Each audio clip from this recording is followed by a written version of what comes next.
This is the Surly Grognards for August 10th, 2015. This is Peter Bowman, and as usual, I'm joined by my good friend and co-host, Eric Carlson. How are you doing tonight, Eric? What's going on, humans? Uh, I exist. it's good to be back recording the show, since we haven't done it for a couple of weeks. Yeah, things and whatnots. Yeah. Things got in the way, life's come up, but we're back for this. We're back. Hooray! Hooray! And we're on Hitbox. Hooray! I guess. Makes no difference to me in one shape, form, or another. Yeah, pretty much. Recording. I'm now streaming over on Hitbox, hitbox.tv/mecha-gm. That's where we are. That's where we'll be in the future. At least as far as I can tell. Anywho, just got to get that out of the way, just to make sure people knew. Anyways, tonight we got an email question / topic from James Hines. He says, "Hey Peter and Eric, I'm running a Call of Cthulhu campaign, and as part of it, I intend to sweep the party off into Lovecraft's famous non-Euclidean space. I want this to be memorable, and I figured the best way to do so was to design a puzzle for the players to solve. If I can design it to involve the bizarre space, I will, but if I have to settle for a simple alien logic puzzle, I will. The problem is I don't have a lot of experience with puzzles in a tabletop setting, and I'm not sure what the limits are or how to read how tough a puzzle players can handle." Okay. My first reaction upon hearing a puzzle in non-Euclidean space was, oh my god, I'm going to need a degree in higher maths to figure it out. Yeah! And I'm not good at basic maths. Yeah, I'm not sure how I would go about handling a non-Euclidean spatial puzzle. Yeah. I've studied a fair bit of math, not as much as some people. I basically stopped with calculus and then did statistics and probability because I had to for my economics degree. Right. Yeah, non-Euclidean space. Here's the thing about Lovecraft's non-Euclidean space. The thing that makes it so interesting and terrifying in his stories is that it is alien and unknowable. Right. Of course, now we can know it because we developed math has advanced since then. But right. Honestly, for this particular thing that you're talking about.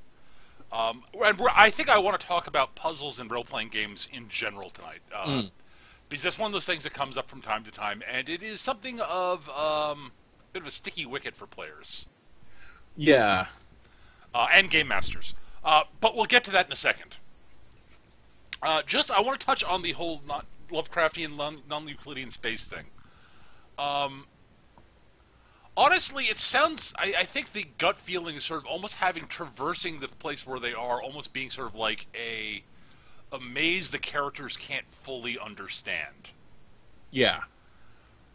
And... honestly, a maze sounds like a great way to do it. And there are a few animated shorts whose names I can't remember, so I can't give you guys links, involving similar things, where they're going up, where the characters are trapped in a maze that consists of those classic optical puzzles. Right. Except I almost would want it to be sort of not like an actual, like it not appear to be a maze, but it actually be one. The other thing that I would want to tie into that is that allow the characters to start figuring things out and figuring out the rules of the maze. But at the cost of, as usual with Call of Cthulhu, the more you understand, the less sane you get. Yeah.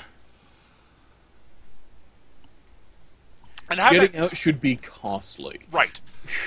And it's like, so like, and again, you'll note I'm also saying characters. Yeah. Not the players. The players should not be like frothing at the mouth, beating their heads against the wall, going, why the hell is this so difficult? It should be difficult for the characters, not the players. Right. So, I mean, you're going to want to integrate some...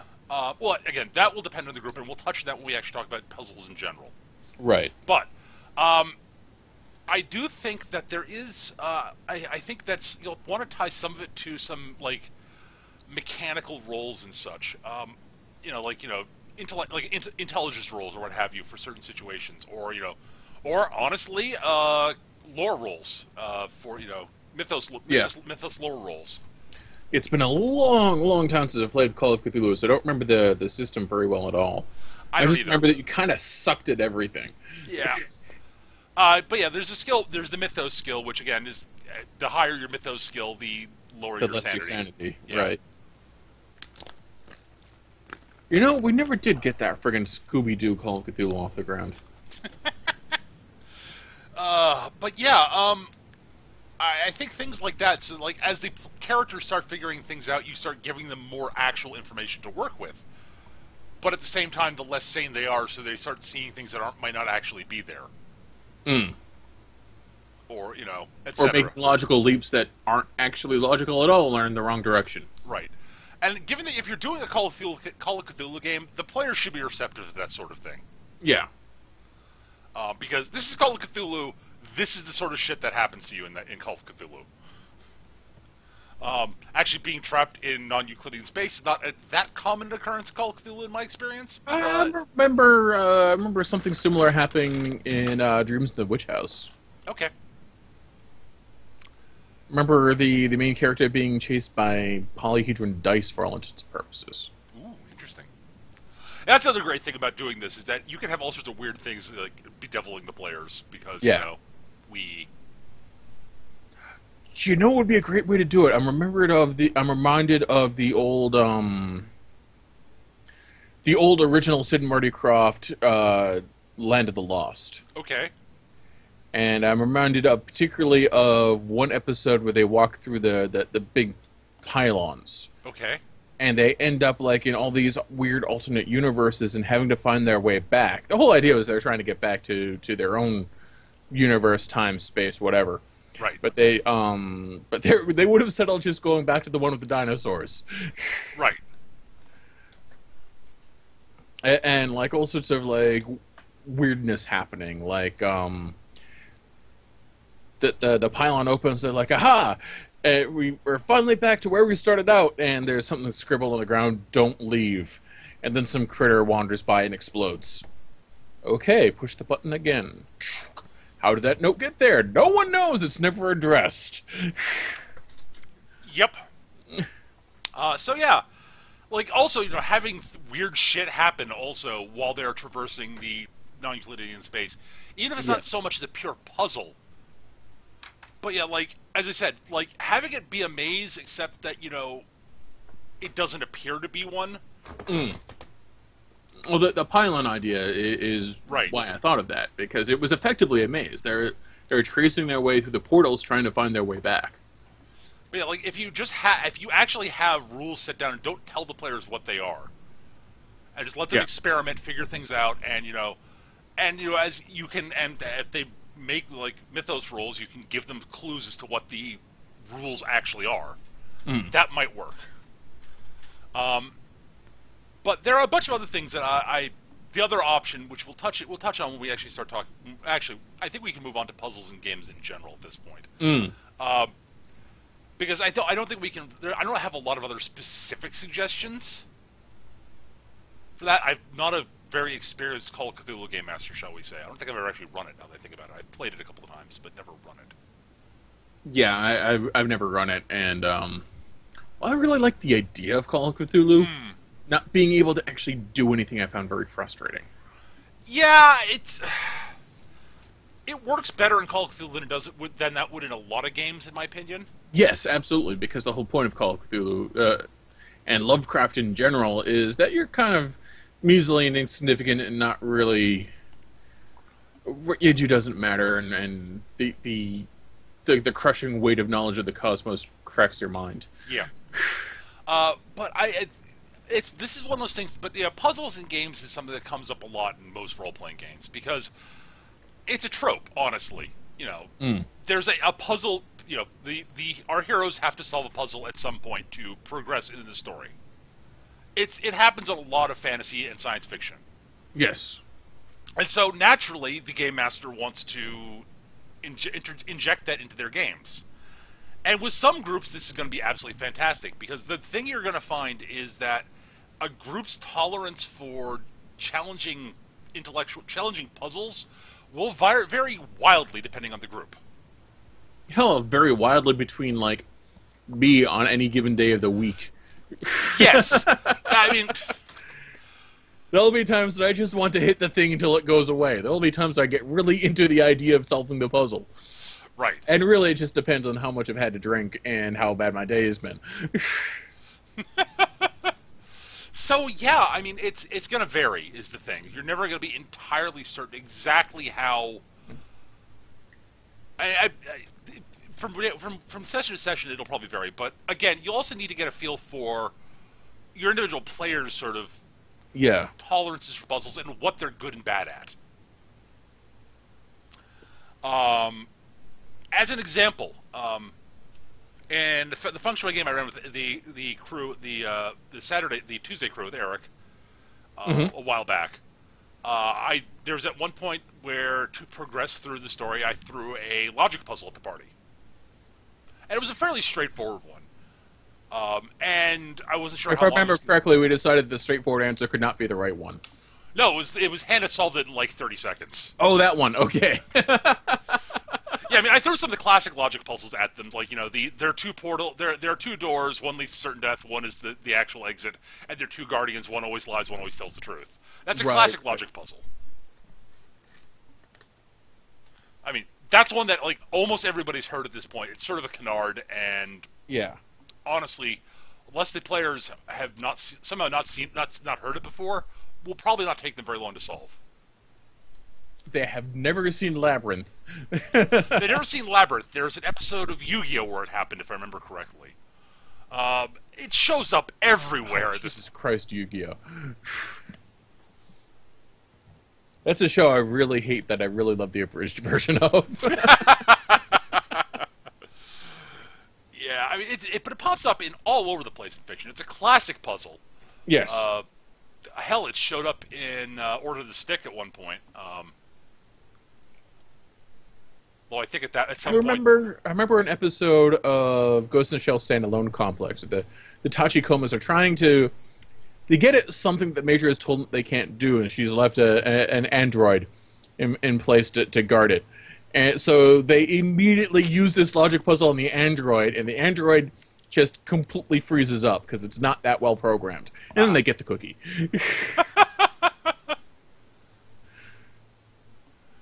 Right. So, I mean...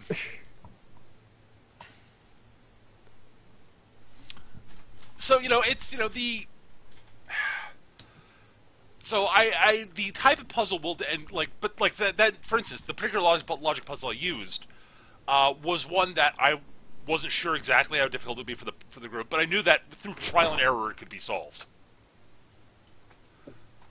And it wasn't that hard a puzzle, and I thought it was kind of neat.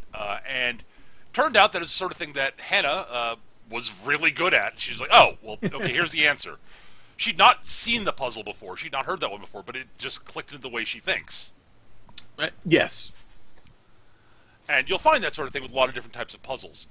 But again, you can't ever be complete unless you know your players. And that's it. You have to sort of get to know your group before you start using puzzles. And I would recommend, if you want to start using puzzles in games, start off with ones that are actually legitimately simple. Yeah. Absolutely. Also, keep in mind, while your players might be smart enough to handle it, they might just not have the patience for it. Right. The Tuesday crew is another excellent example of that, because me and Chris typically lose our patience fairly quickly. Excuse me. So, if the first few ideas don't click, one of us will get frustrated and decide the best solution is to hit it till it stops moving. Yeah. Because violence is always an answer. It's not always the best answer, but it's always an answer. Yes. And that sort of ties into something I was about to say, which is, even with those simple puzzles, my big recommendation is come up with some way to handle the situation can be handled without directly solving the puzzle. Yes. And be aware of, okay, what if the players decide to screw this? We're going to hit it with a stick. Have an idea of what will happen if they do that. And don't necessarily make it, okay, rocks fall, everybody dies. Yeah. I mean, Because that's just going to irritate everybody, and Right. no one's going to be satisfied. That said, like having it be like, okay, you hitting it with a stick, basically, allows you to move forward, but at a cost. That's fine. Yes. It's a classic case of yes, but. Like I said, violence is always a solution. It's never the best solution. Usually not the best solution. There are times when it's the best solution in a role-playing game. I would argue there are times when it's the only solution, but it's never the best solution. But yeah, I'm a big fan of that. I'm a big fan of just sort of But the reason I suggest starting with very simple puzzles and is to sort of use those as a way to gauge exactly what types of puzzles your players enjoy and are good at. Yes. Also, it helps you gauge their patience with such things. Absolutely, which is another important thing. Then there's my other personal favorite way to handle doing puzzles. You gotta have multiple solutions. Well, yes. Oh dear God, for most puzzles you introduce, especially complicated ones, plan on having multiple solutions. My other favorite trick, though, so basically, multiple solutions, like multiple ways to handle a puzzle. That way, because your players will often latch onto one set of ideas and stick with it, even if it's the wrong set of ideas. Yes. And being willing to adapt to that. I mean, it's the classic sort of thing. Like, if you're running, for instance, if you're running a murder mystery, which is effectively a gigantic puzzle. I think we talked a little bit about mysteries during one episode at some point, but.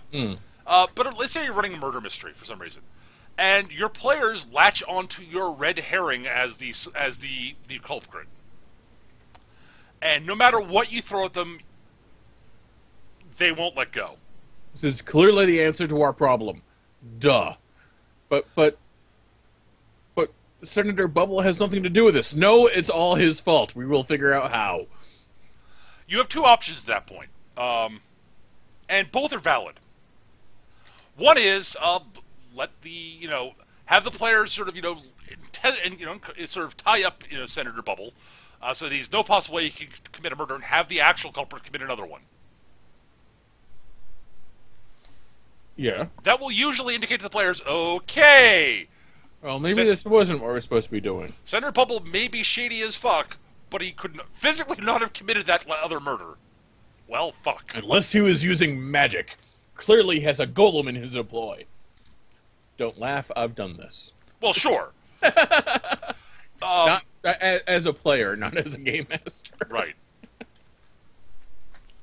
The other option at that point is to basically sort of, okay, maybe Senator Bubble is the killer in some way, shape, or form. Or, Or despite them being convinced of it, and I think this is probably the more interesting narratively, is have the Mr. Bubble be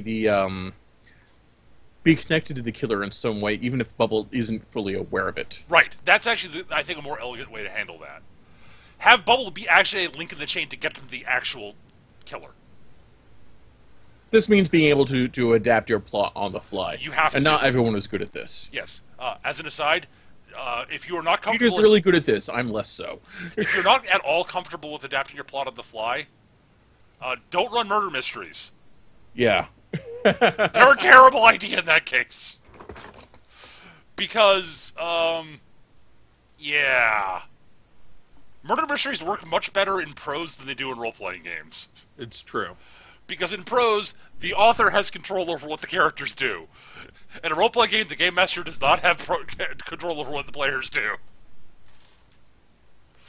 But back to the whole sort of puzzle solutions thing. Having multiple solutions is great.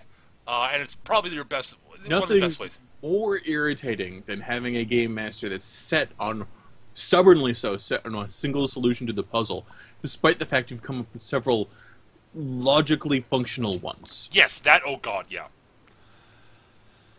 Now, mind you, there are some puzzles which only have one solution. I mean, there just are. But at that point, honestly, the players will eventually find them or hit it with the stick. Yeah.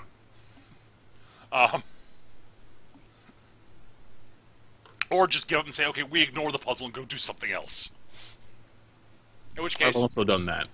In which case, find a way to adapt to that. But one of my favorite things to do, honestly, and I don't do it that often because it's one of those things that requires. I think it's important. It requires groups that are willing to experiment and do things. Yes. Is to come up with a puzzle which you don't have a solution for. I love those. Basically, okay, you're in situation X. You want to get out of situation X. Here are a whole bunch of random things that you could do in situation X. Have fun. When the players come up with a solution that sounds like it'll work, even if it, like it could be like the first solution they try, or the second solution they try, or something like that. Just pick pick a number of the first, second, third, or whatever solution that they attempt succeeds, as long as it makes some amount of sense. The one I remember most is in the old Star City Supers game. Yep. Which might be on the internet now. I don't know. Some of it is. It was definitely broadcasted over the internet. Yep. But but we were trying to trace these alien invaders that had been implanting devices in people's brains that hooked them up to their hive mind. Right. And we had to come up with we searched for radio waves, search for these things, blah, blah, blah, blah, blah. And nothing was quite clicking until someone says tachyons. He was like, finally, I was waiting for something like that. Yes. And note I said something like that. Yes. Which was the tip-off that you didn't have an actual solution in mind. Well, no, of course not.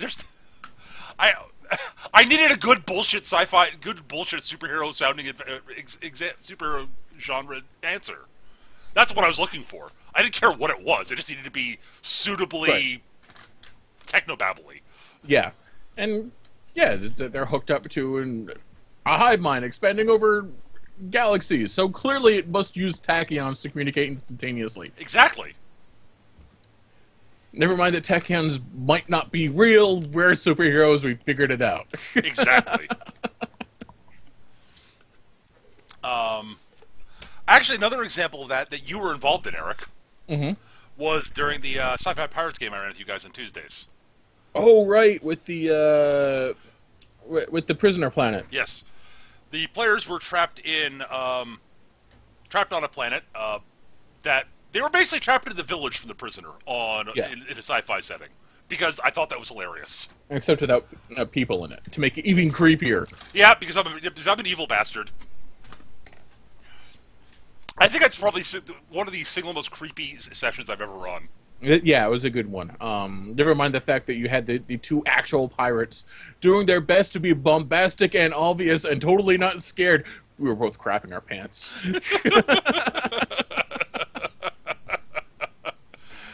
But yeah, the solution is to hit it with a sword. So basically, I stuck them on the planet and trapped their ship in a stasis field, and then threw a bunch of random tech around, and said, I have no idea how they're going to get out of this. I'm willing to see what they're going to do. Yeah. I wanted to see what their solution would be. And they came up with something truly whacktacular. I forget what it was. It was classic, completely, McGoddard super science Doctor Whoism, verse the polarity on the jukebox so it emits a inverted boson cascade that disrupts the stasis field along the Zorth axis. Something along those lines. It was insane. I know it involved a jukebox. It did, yes. There's a bunch of other random tech that was involved that I'd scattered around here and there. Yeah. But during all of this, of course, I was also making sure there were lots of weird, creepy shit going on because, paranoia. Right. Such as the bad guys who kept be hovering just inside the character's peripheral vision. So they could just see something out of the corner of their eyes, but never could actually actually see them.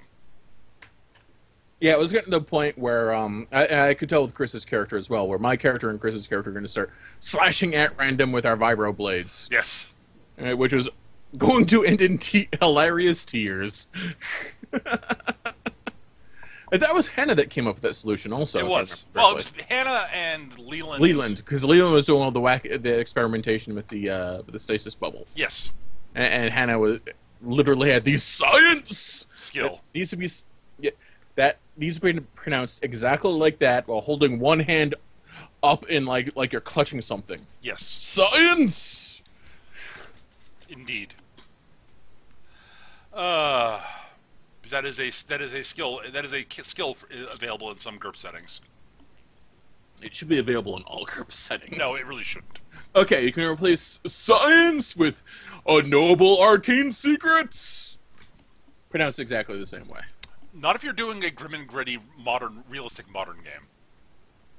Those games are dumb because they don't have the science skill. I'm not sure I'd run one, but I'm just saying, technically speaking, there are games where the science exclamation point skill is not appropriate. Or, appropriately said, science! True. But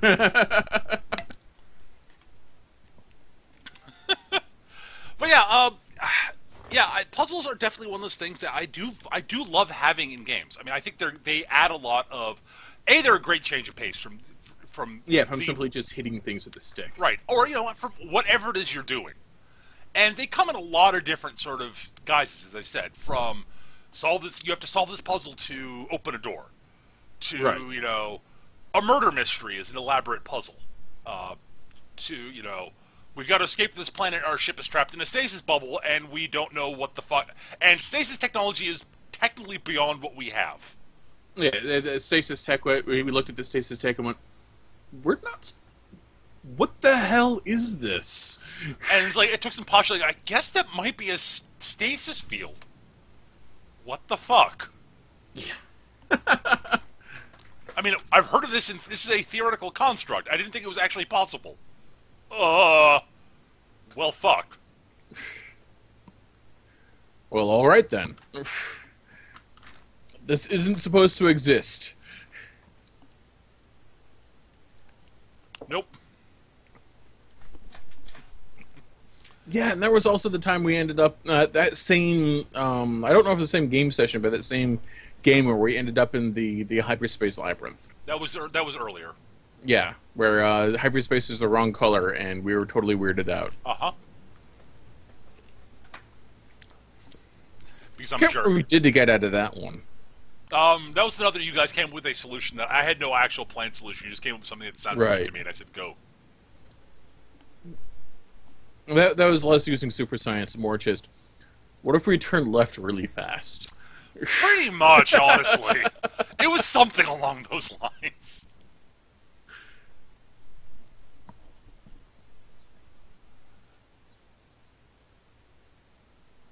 So yeah, there are a lot of but I do like having puzzles, and I said they're great for changes of pace. Oh, absolutely. Actually, Eric, I wanted to ask, aside from the ones we mentioned, are there any other sort of puzzles you come across in role-playing games that you really thought were awesome? I really thought was awesome. Here's the thing about puzzles in general: they're typically stepping stones to, at least in my perception, to the thing that is awesome, like the big emotional confrontation with the arc villain, Mm-hmm. or like the interactions of the characters solving the solution. Right. Coming up with the solution. Like that's why I remember the Space Pirates one, because it was Hannah and Leland working together to come up with a solution, while Chris and I freaked out and tried to convince everyone we weren't freaked out. And that the role playing in that was what I really remember more than anything else. And then science happened. Science. So yeah, well, puzzles are awesome and they're really cool. I always remember them as steps to the things that I stick in my head better.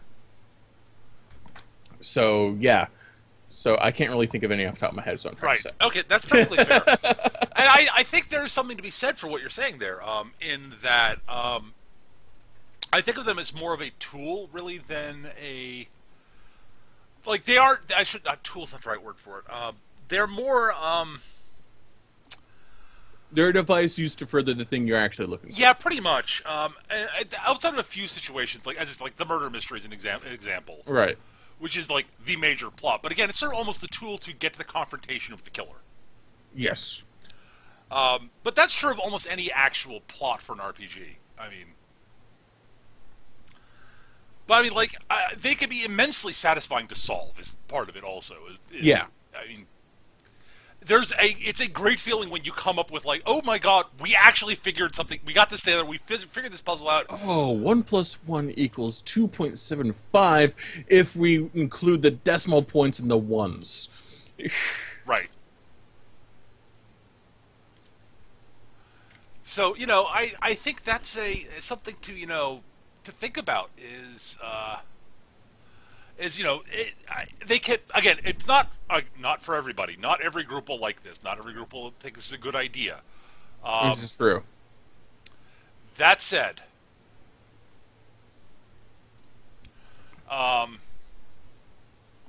it's A good Shadowrun game is effectively several puzzles strung together. yes. Oh yeah, like infiltration. And yeah, like the planning out a Shadowrun is effectively solving a puzzle. Yeah, absolutely.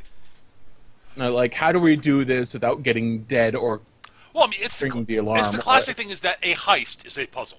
Yes, a heist is a good puzzle, and I don't know why I fixated on Shadowrun because it could have been Cyberpunk or even just get the MacGuffin from Lord Fuzzybutt's castle. Yeah, exactly. And that's the thing. It's like, or I want to steal all the money from this asshole casino owner who's who's screwed over a friend of mine.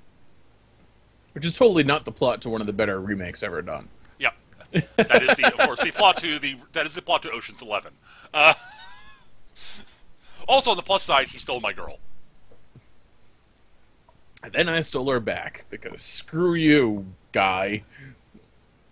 I don't remember who the bad guy in Ocean's 11. It was just Terry Benedict. Yeah, it was such a giant pile of celebrities barely acting and just being themselves And having a lot of fun doing it. Yes, I love that movie. I love that movie dearly. it's actually, it's actually a pretty damn good movie.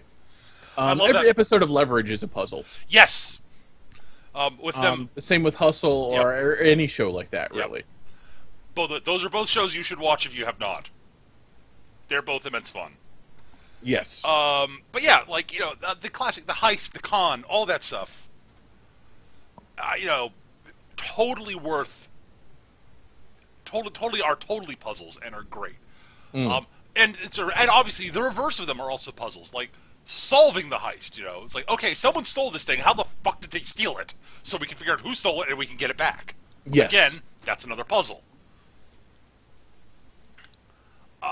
Honestly, you can almost look at it like a puzzle. Like, how can we force the bad guy to actually come down and fight this so we can actually defeat the bad guy once and for all? That's sort of, a psychological puzzle almost. Yes. Yeah, how can you manipulate the bad guys into behaving the way you want them to? Right. Honestly, another great set of puzzles, it's like, trying to track down the Riddler, for instance. Yes. Because he's all about puzzles. Yes. That's his shtick. So, like, honestly, Or even trying to hunt down the Joker. It's just that his won't necessarily follow a clear logic trail. Yeah, because Joker's insane. Yeah. I mean, so's the Riddler, but... Yeah, but the Riddler's insanity is mostly just a bit of hubris tempered with egomania. The Joker is actively just nothing is firing on the right cylinder there. Well, one of them is a psychopath. He's a psychopath. He's a sociopath. He's got extreme mania. Well, yeah. Joker is completely batshit insane. Yeah. The Riddler's merely sociopathic and possibly megalomaniac. Yeah. I'd say he's probably a megalomaniac. Maybe a little bit of paranoid schizophrenia, if only because that tends to feed in the kind of stuff. But Yeah. who knows? Neither of us are psychologists, so... Yeah, I'm mostly just total dime store psychologist here. I saw this on TV once, so it must be true. Right. But yeah, all that stuff are puzzles, and they're a lot of fun.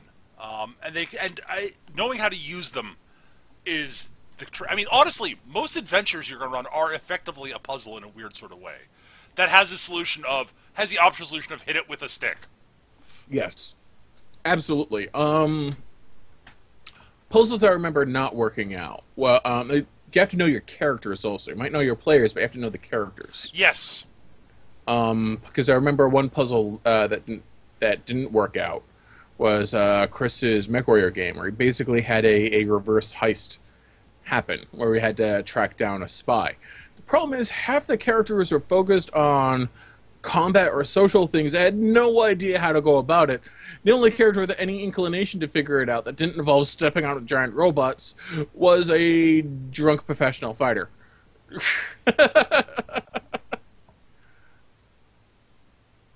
So we're sitting there, it's like, Chris, this sounds great. The problem is all of our characters are dedicated to Mecha Warriors with no skills outside of piloting robots. Like I think I was sort of semi-competent at it.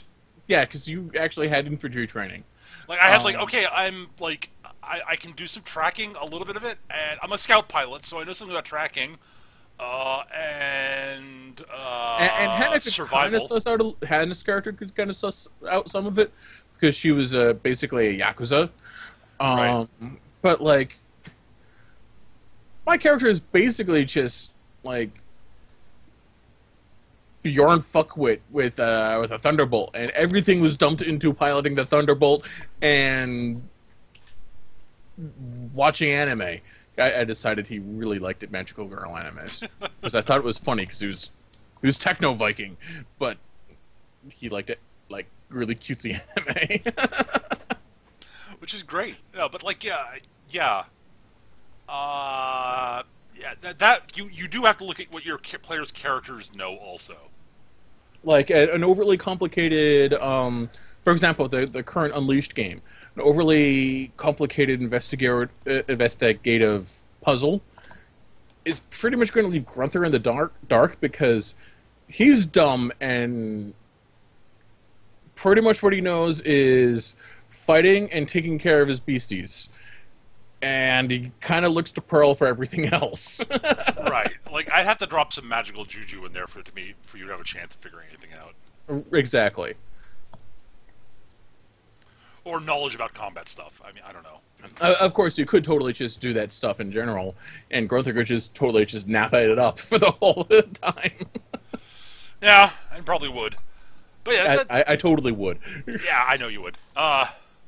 So yeah, I do think that it's that all that stuff matters.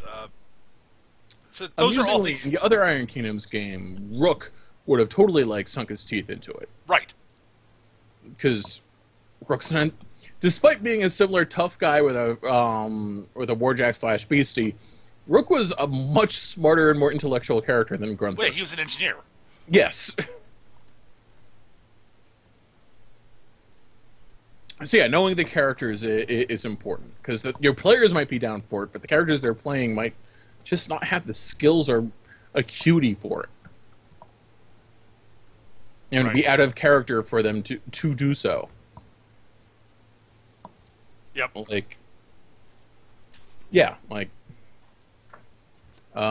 great example. Another great example of characters I've played that people can find out about on the internet would be oh, jeez. I totally spaced on his name. Sorry, what was this? I missed what you said there. Another example of someone who would get Dr. Arcane. How did I miss that? Right. Dr. Arcane fucking loved puzzles. Yes, absolutely. He would totally be down with it, but Long Fang from the Feng Shui game. Yeah, not so much. Not so much. Not because he was dumb, but because he had absolutely no self-confidence. Right. So yeah, I do think that sort of stuff is. It's sort of. I'm trying to think of what else to say about it other than don't get overly complicated, especially at first. Plan on having multiple solutions. Be prepared for the players to say "fuck it" and do something else, either walk away or hit it with a stick. Another example. Back to the non-Lucidian thing. Okay. Sticking Grunther in a non-Lucidian puzzle would be like that one episode in the first season of Star Trek: Next Generation, where they have the entity experimenting with death. Well, you have Worf on the other Enterprise freaking out and hitting things because their ship only is supposed to have one bridge. Right. So yeah, knowing the characters is really important. Knowing the players is really important. But yes, I definitely say don't start off too complicated. Plan around multiple solutions. Have an idea of what will happen if the characters walk away from the puzzle or if they start hitting it with a stick. Right.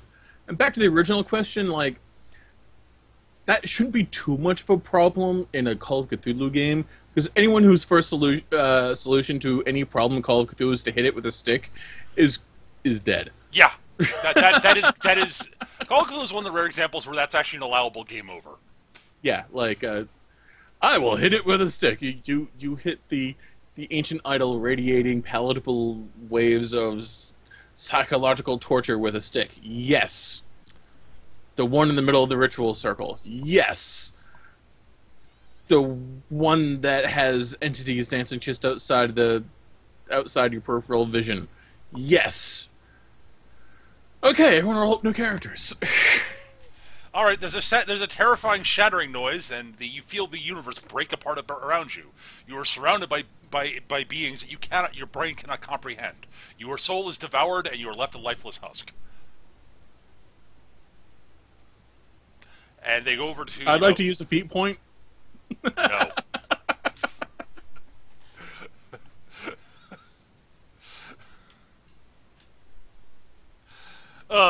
Yeah, that's Rock's fault. Everybody dies. Yeah.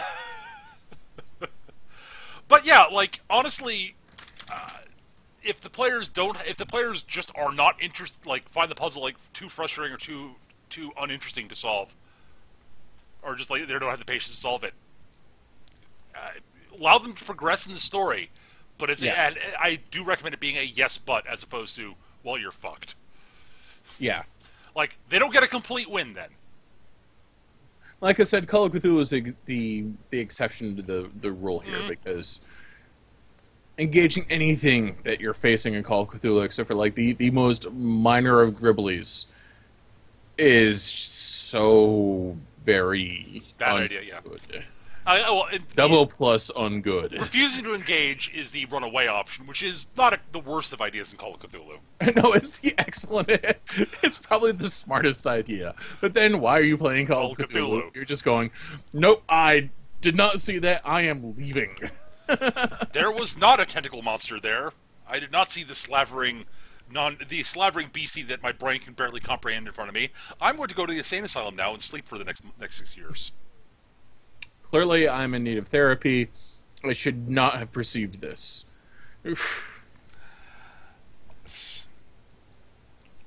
Either I'm on too many or not enough drugs right now. One of the two is the correct answer. I don't know which. Yeah, I remember years and years ago, there was someone had put together a cult. Even gotten to the point where they wrote up characters for a Scooby-Doo Call of Cthulhu. Yeah. And had like handpicked like the players from my circle of friends for it, and gave us the characters, and we just never got the scheduling down to make it happen. Aw. And I remember I ended up being Scooby, and my friend Hakeem ended up being I ended up being Shaggy, and Hakeem ended up being Scooby. And yeah. That would have been awesome. Just having the two of us going, nope, leaving. Oh God, why is there more? But yeah, if you're going to run puzzles, be prepared to use yes but. Meaning, of course, that yes, you move on, but as a general rule of thumb, I do agree with the game mastering advice that saying no is something you have to do occasionally, but as a general rule of thumb, it's better to the players do something you didn't anticipate, you don't think should work, to say, okay, yes, that accomplishes something, but to introduce a new complication that ends up being more satisfying and more interesting in the long run, I find. Yeah. No, absolutely. Now, having the again, Call of Cthulhu is the exception to this. Having the option to just hit it with a stick, and then dealing with the consequences of that, being able to regress because you hit it with a stick, but having to deal with the consequences like you don't have arms anymore. Right. But yeah, and mind you, there are times when saying no is the correct answer. Like, no, that will not work. Yeah. An example is you're caught in an ambush point in a ravine, and they're dropping rocks on you, and well, I try to climb the cliff to get at them. That is a no. You are not climbing the cliffs while they're throwing rocks at you. That's not going to work. I'm sorry. Right. Or I put my penis in the electrical socket. That's not going to work. Well, it depends on what you're trying to accomplish. That's true. If you're trying to And the genre of the game, honestly. Yeah. Yeah. If you're playing Tune by way of Fritz the Cat, that might work. Ow. Just that concept hurts me, Eric.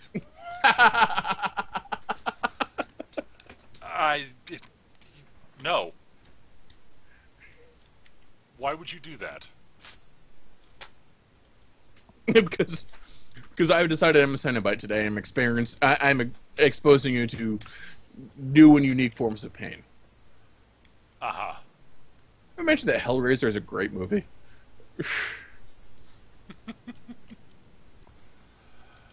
All right. Well, I think that's going to do it for talking about puzzles today, I think. Because, We're pretty much repeating ourselves at this point. yeah. So anything else you want to talk about before we wrap up? Because we got about 10 minutes. We got about 10 minutes. Let me see here. Stuff and things that I would like to talk about. So I discovered a new anime that's airing at the moment Okay, yeah. called Overlord. It doesn't have a dub yet. It's not one of those dub simulcast things. But it's subtitled. Yeah, it's subtitled. Uh-huh. And the premise is it's a continent MMO kind of thing, except the MMO is shutting down, and the main character decides he's going to stick around until he gets kicked off the server. Okay. And he doesn't get kicked off the server. And his max level Lich character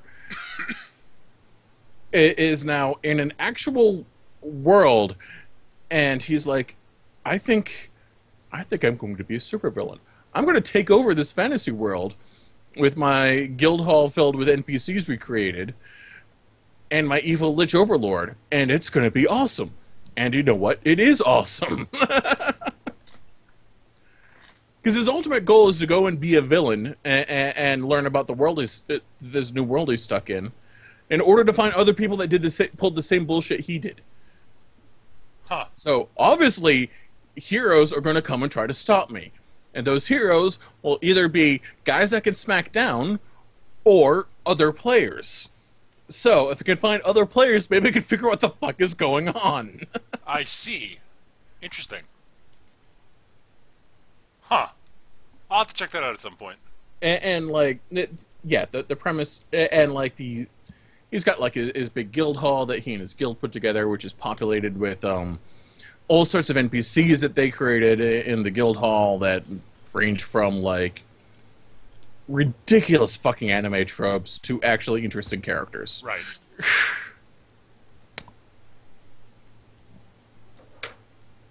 All right. And yeah, I'm amused that the main character is in fact a Lich Lord. Like, skull face, big robes, everything. He is not pretty at all, and I really enjoy that change of face. Cool. I'll have to check that out. I've not been watching anything new recently. I've been rewatching Leverage. Yeah. I've been rewatching Archer also. Because Archer is great. Yeah. And I know I mentioned this manga to you before, Eric, but if you've not read My Hero Academia, you really have to. I think you have mentioned that. It's a superhero school manga I told you about. Right. Which is fucking awesome. And like, it's gotten out to the characters, you know, are out doing sort of internship superheroing at the moment, and things have gotten kind of real, and it's kind of awesome. And there is a villain I think that they've been interacting with. I think you will adore. Cool. Mostly because I adore him because I adore him probably for different reasons that you would adore him, I think. But I love the guy because he very clearly reinforces what my feelings on what superheroes should be are. Gotcha. But I don't want to spoil that for you. All right, yeah, I'll definitely check that out. I'll get you a link for it again at some point. I've also been reading a collection of short stories set in the Dresden universe called Side Jobs. It's an anthology of Jim Butcher writing Dresden stuff, and like, yeah, Jim Butcher's actually really good at short form stuff. Like he hits emotional highs in that he doesn't in his novels, which is really weird. Interesting.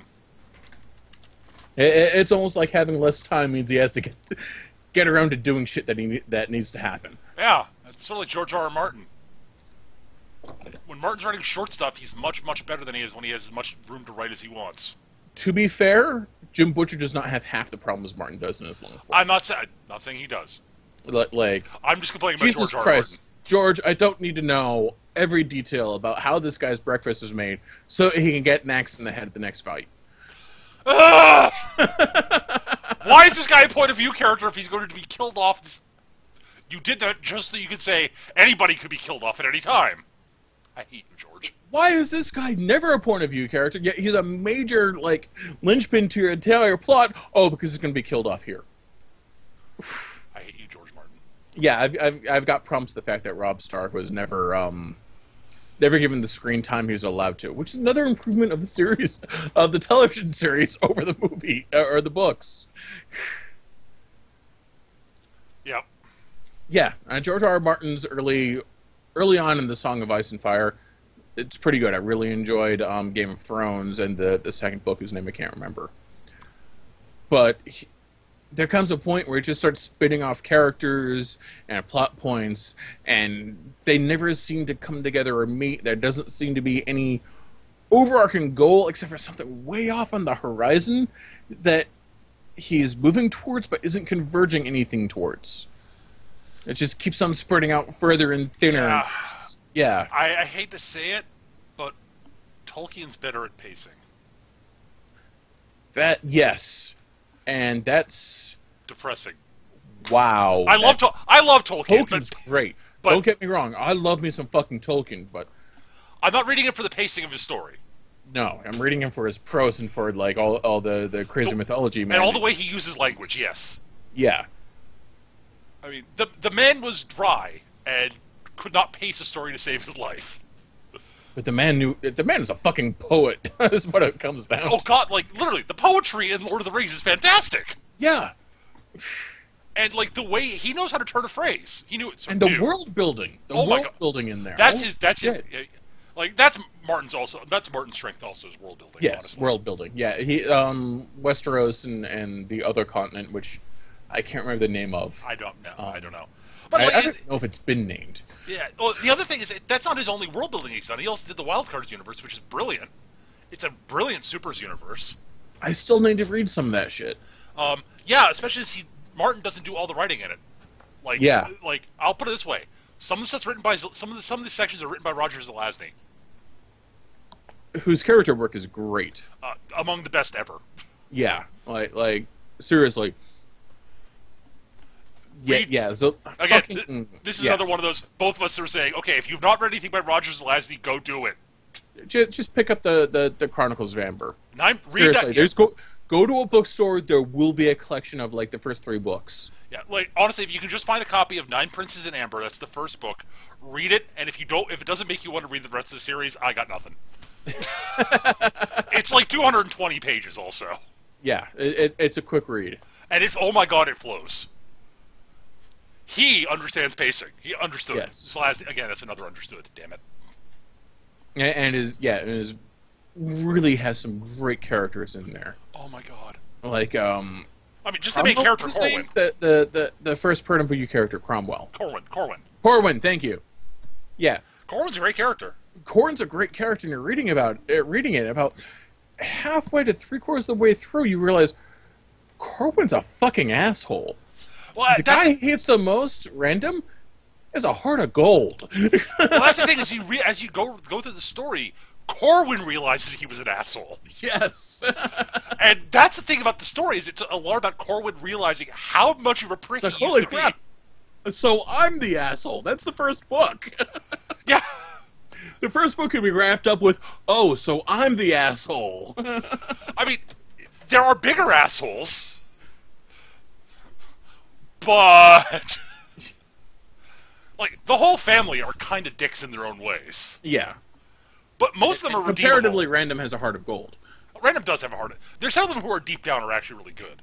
Yeah. Like Random is like is the best person of the bunch. It turns out. Gregory, Gerald, Gerard.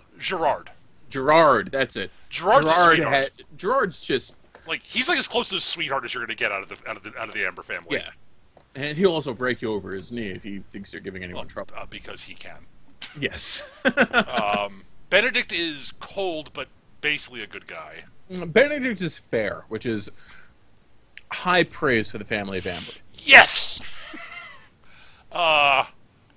Fiona is infuriating, arrogant, impish, and actually one of the actual good guys. Yeah. Flora's fascinating, but she gets more interesting in the second the second Chronicles. Yeah. We find out more about her, but she's And Kane is a massive douchebag who saves the day. Yes. Oh my God, Kane is a douche. Wow, you saved the world in quite possibly the most asshole-ish fashion possible. Well played. That's why I'm awesome. Oh my God, read Chronicles of Amber. It's wonderful. And Chronicles of Amber is great. I always found this stuff involving the Chaosians really interesting. Oh yeah, the members of Chaos, yeah, they're great. Yeah. They're really interesting. If only because they're the opposites of Amber, and are, despite like being agents of chaos, are generally nice guys. It's really weird. Like the Amberites who are these sort of representatives of order, are deceitful, petty, and like power hungry for the most part. And Yeah. But they will if you But they will rally around a cause. right, and also only they are allowed to screw with each other. Yes. Yeah. Like. Oh no. No one gets to fuck with my brother except for me is very much a phrase that it's pretty much the reason to try. Yes. Whereas the Courts of Chaos, they honestly are like from the outside looking in, they look like they're more more honorable. They this is for the most part. They seem to like believe more in like honorable personal combat. Like our main character, Corwin, has no use for honorable combat. Yeah, None. He will lie, cheat, and backstab and everything. Like literally, one of the first things he does is to get himself out of the hospital where he's being held against his will. Is punch a guy in the balls. Yeah. Yeah, he has a duel with towards the end of the book where with one of the Lords of Chaos, and he totally cheats out his ass over it. And the Lord of and as the Chaos guy lies there dying, he's like, "You cheated. That's why would you do that? That was so basely done." Yeah, that. Why would you do that? This was a fight between equals to see why. And he doesn't respond, and Corwin's like train of thought is, I do not fight honorably. When my life is on the line, anything goes. He does have one line. He says, "This isn't the Olympics." Yeah. It's like, okay! And I can't argue with that. No! It's, one of us is going to die here. It's not going to be me if I can do anything about it. And I can't fault him for that, but it doesn't mean he's not an asshole. Oh, no! He's a wonderful character. But, yeah. Oh, God. But yeah, the Chronicles of Amber is a fantastic series of books. Each of them are like 220 pages. There are 5 of them. Totally worth reading. So, about the length of one of George R. R. Martin's books. To be fair, it's not until about halfway through they started getting unwieldy. Just saying. The first book is like 800 pages. Is it 800 pages? It's something like that. It's like It 700 went pages. really quick for me, so I don't think it. Well, took how long it was. I don't judge books on how fast they go for me because I read very quickly. Right. I routinely will chew through a book a day if I'm actually like in the mood to be just reading. Sometimes more. I've done that with some books. They really just have to like grab me by the balls, so to speak, and like Sure. Jim Butcher might not be the best writer, but he's really good at holding my attention. Yeah. And I'll sure. eat one of his books in a couple hours, no matter how long it is. Right. Unless they have convenient little stopping points in them, like a series of short stories. Which is why I've been reading it during lunch. Yeah. Oh, yeah. Like for me, reading Pratchett is dangerous because he doesn't like often use chapter breaks that often. Yeah. Yeah, Pratchett is another one that I'll just eat in a sitting without really realizing how long I've been reading. It's like read. I'm not halfway through the. Where's a chapter break? God damn it, Terry. Yeah, which is why I won't read Pratchett at work. I don't blame you. I have an hour-long lunch, which is a great long lunch. I get to sit there, I get to have my meal, I get to read and decompress from the morning, and like. But yeah, I can't bring Pratchett. I can't bring most of Butcher's work to lunch because I'll just read through the rest of the day, and that's just not a good way to get paid. No. But yeah, I think that's going to do it for this week, though, because we've been going for about an hour, and I think it's about time to wrap things up. Well, all right then. We could ramble on about books for hours, and we have done so in the past. Yeah, easily. Anyways, we're going to wrap things up here. Thank you guys so much for watching. Usually we save time at the end of each episode for viewer questions. We didn't get any this week. But if you do have questions you'd like us to answer in the show... we missed the last 2 weeks. Yeah. But if you do have bad. questions you'd like us to answer in the show, please do email them to us. Our email address is surlygrognards@yahoo.com. surlygrognards@yahoo.com. Or you can hit us up on our forums, not Facebook, on our forums, which you can find at mechagm.forumer.com. I also have a Twitter account you can hit me up at. My Twitter handle is @mechagm. And, any of those things are ways to get a hold of us. Additionally, or you could leave comments on the recording of this on YouTube. If you're listening to this on YouTube. If you've got show topic suggestions for us, feedback, etc., we love feedback. We love constructive feedback so much. Constructive feedback. Just saying you suck doesn't really do. I mean, if you want to tell us we suck, go ahead. But not helping us. And it's good to know that someone thinks we suck. But but telling us why we suck would be much more constructive. Yeah, telling some ways we can actually improve things. And especially if they're realistic ways we can improve. Yeah. Telling us going to turn into neither of us are going to turn into a hot chick overnight. No, and telling us either to stop being nerds, not happening. Why are they even listening if they want us to stop? I don't know. Did that actually happen? No. Okay. Dear God, no. I think our entire audience are nerds, and we love you for it.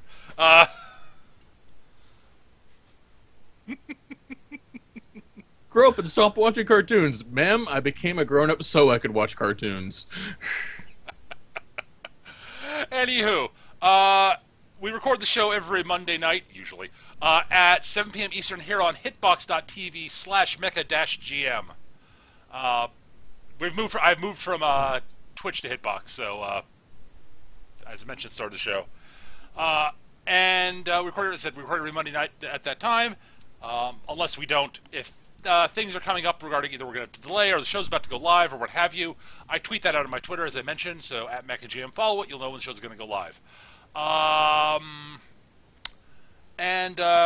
put the recordings up onto YouTube.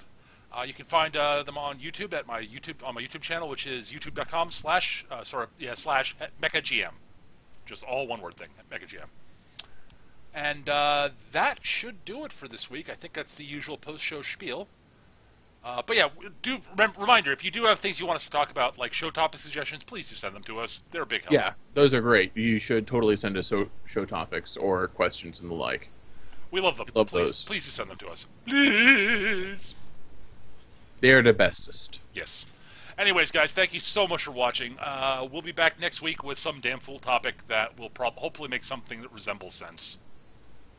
Or not. I don't know. We'll be here next week. Or Eric will talk about dinosaurs with lasers on their heads for an entire hour. I don't know.